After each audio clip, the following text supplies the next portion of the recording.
Ceris dari SD Santa Maria.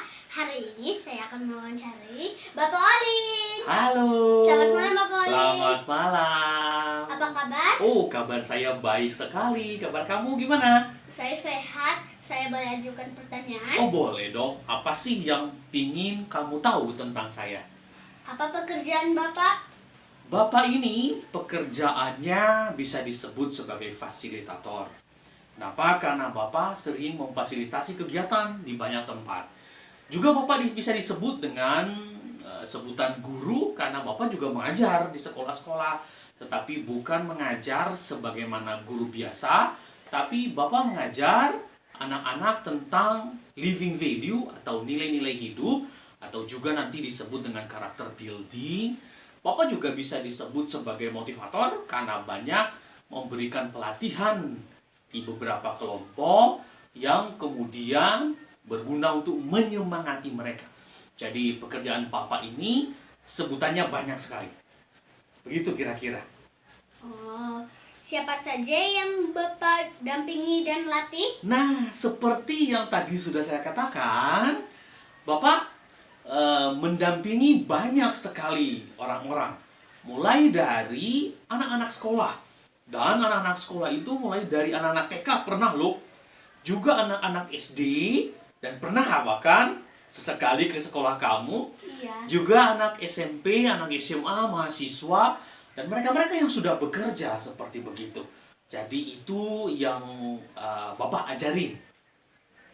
Wah, kalau mendampingi anak-anak sekolah, apa yang Bapak ajarkan? Nah, ini yang menarik. Di sekolah-sekolah hari ini, mereka perlu diajarin tentang nilai-nilai hidup yang pada akhirnya nanti disebut dengan karakter building.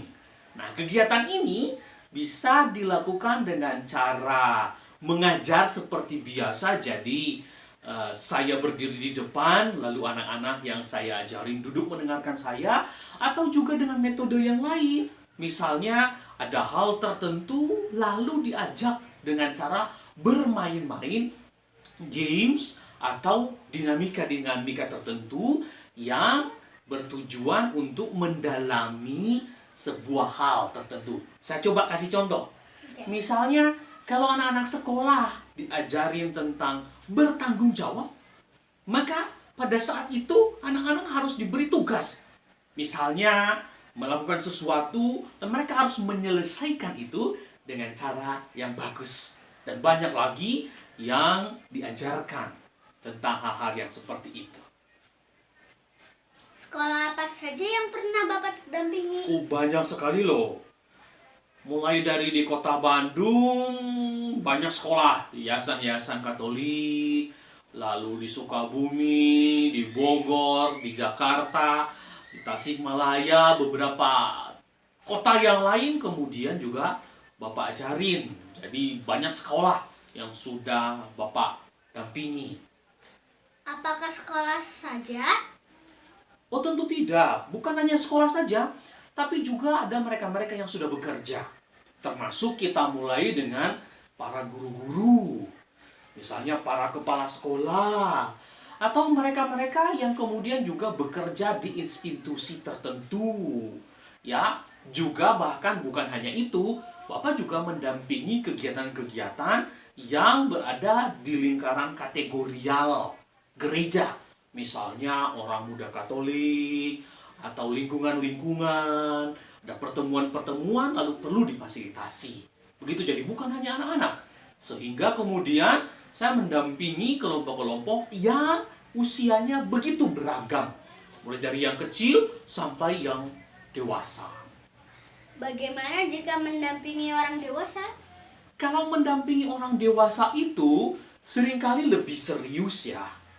Juga ketika kita mendampingi maka ada hal-hal tertentu untuk membuka wawasan dan ada materi-materi tertentu yang juga harus pakai data yang benar. Sehingga orang-orang dewasa itu mengerti betul apa yang harus dilakukan.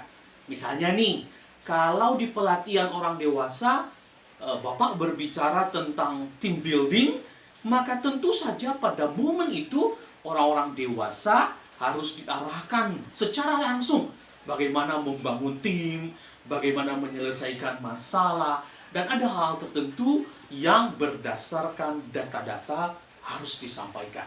Tapi selebihnya untuk mendampingi orang dewasa juga asik-asik aja, karena kita bisa tertawa, kita bisa bermain bersama, kita bisa bercanda. Begitu. Kemana saja biasanya Bapak pergi bekerja? Bapak bekerja juga di kota Bandung ini, tapi lebih seringnya juga keluar kota ya, ke Jakarta, ke Sukabumi, ke Bogor, dan banyak tempat-tempat lain di luar kota, sampai bahkan di luar Jawa Barat. Apa hal yang menarik dalam pekerjaan Bapak?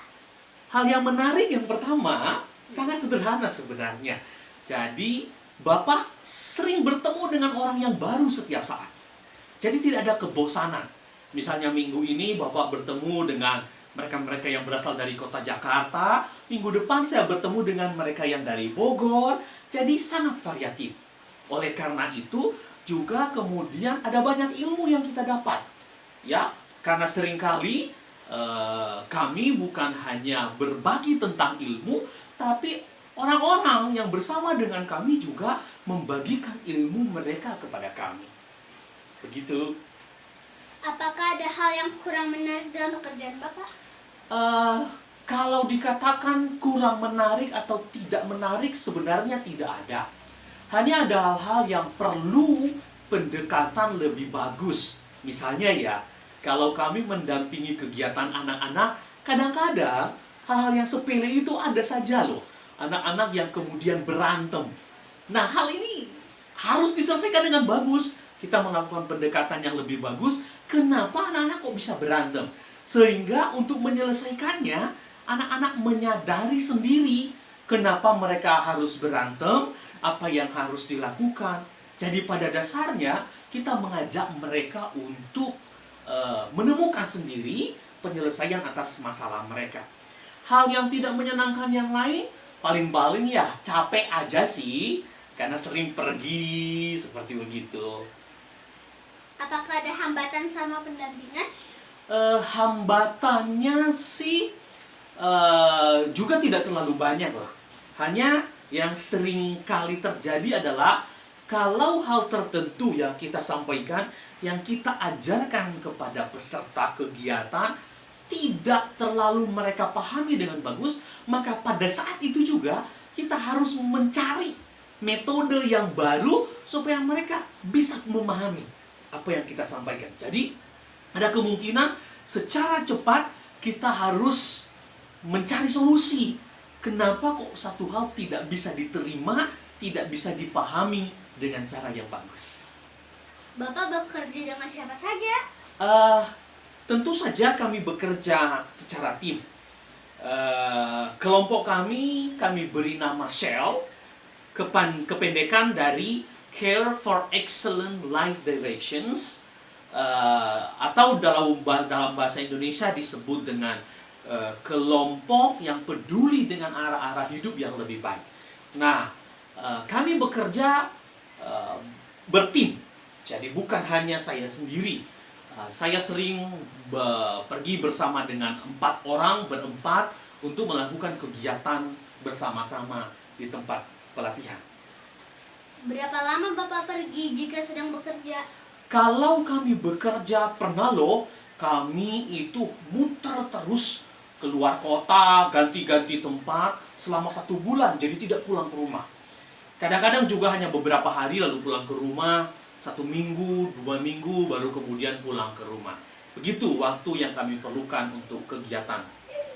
Bapak selama bekerja seperti ini, sudah sampai kemana yang paling jauh? Nah,